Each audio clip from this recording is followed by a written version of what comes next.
Bismillahirrahmanirrahim. Assalamualaikum warahmatullahi wabarakatuh. Saya ingin menyampaikan beberapa nasihat dari ulama untuk kita semuanya yang merasa pernah meninggalkan sholat atau yang sampai hari ini masih mengabaikan sholat, masih sering meremehkan ibadah sholat. Para ulama menjelaskan banyak sekali ayat-ayat dan hadis-hadis tentang ancaman dari Allah bagi orang yang meninggalkan sholat.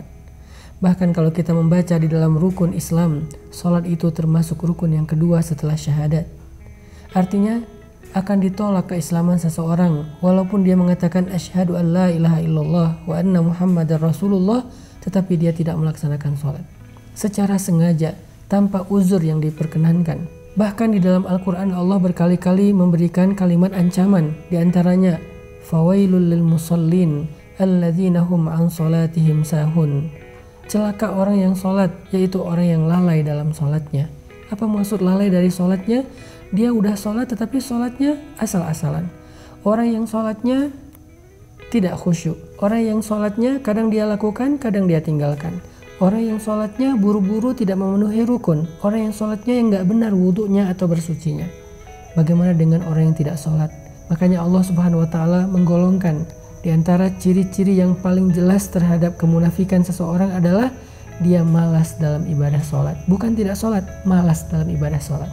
Allah berfirman di dalam surat An-Nisa, wa idza qamu ila shalah qamu kusala. Kalau mereka berdiri untuk sholat, mereka berdiri dalam keadaan kusala, bermalas-malasan. Mungkin kita sholat, tetapi apakah sholat kita termasuk bermalas-malasan? Bagaimana dengan tarawih kita? Apakah termasuk bermalas-malasan? Kita mencari tarawih yang paling cepat, yang hanya dalam hitungan 15 menit selesai 20 rakaat atau 11 rakaat? Jangan-jangan kita termasuk orang yang sahun walaupun sholat, lalai walaupun sholat. Jangan-jangan kita termasuk orang yang kusala, orang yang bermalas-malasan walaupun kita lakukan ibadah itu. Seandainya kita termasuk orang-orang yang lalai atau orang-orang yang bermalas-malasan dalam sholat, na'udzubillah, berarti masih ada kemunafikan di hati kita, tertolak iman dan Islamnya di sisi Allah Subhanahu wa Ta'ala. Teman-teman yang dirahmati Allah, sholat adalah satu-satunya ikatan antara kita dengan langit. Sholat adalah satu-satunya ikatan antara hamba dengan Allah. Sehingga ketika kita meninggalkan sholat satu kali saja, berarti kita telah memutuskan ikatan kita dengan Allah. Lalu bagaimana kita akan mendapatkan pertolongan Allah ketika kita butuh, sementara kita nggak punya ikatan apa-apa dengan Allah? Ketika kita tidak punya ikatan apa-apa dengan seseorang, bagaimana kita akan berharap orang itu menolong kita? Seorang perempuan yang tidak punya ikatan apa-apa dengan mantan suaminya, bagaimana dia akan meminta nafkah kepada mantan suami itu? Begitu juga kita dengan Allah. Kalau ikatan kita dengan Allah sudah kita putuskan, bagaimana kita meminta rezeki dari Allah? Bagaimana kita meminta perlindungan dari Allah? Bagaimana kita meminta Allah memperhatikan dan mengurus kita, padahal kita sendiri yang memutuskan ikatan dengan Allah? Satu-satunya, kata ulama, ikatan antara hamba dengan Rabb-nya adalah as-sholah. Siapa yang meninggalkan sholat secara sengaja tanpa alasan yang dibolehkan oleh agama, berarti dia telah memutuskan urwatul wuthqa, ikatan dengan Allah Subhanahu wa Ta'ala.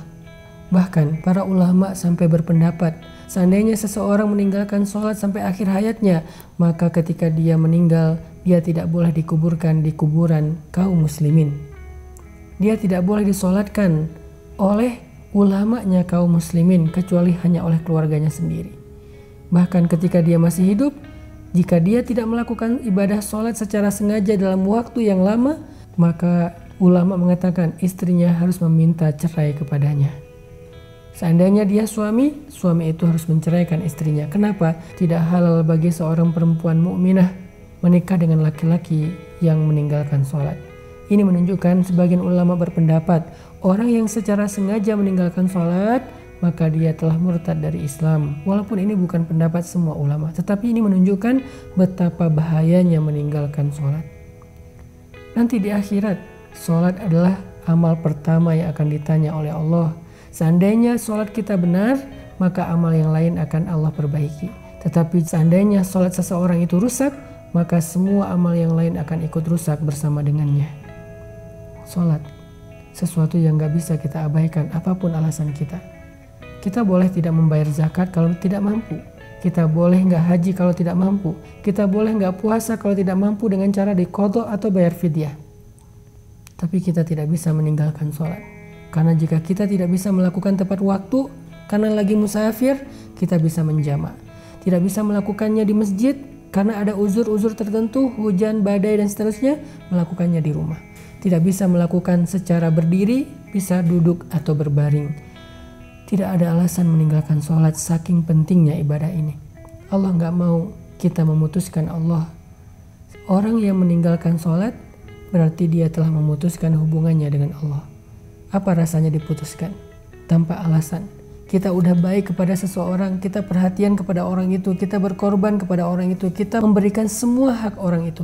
Tapi tiba-tiba dia ngajak kita putus tanpa alasan. Gimana perasaan kita?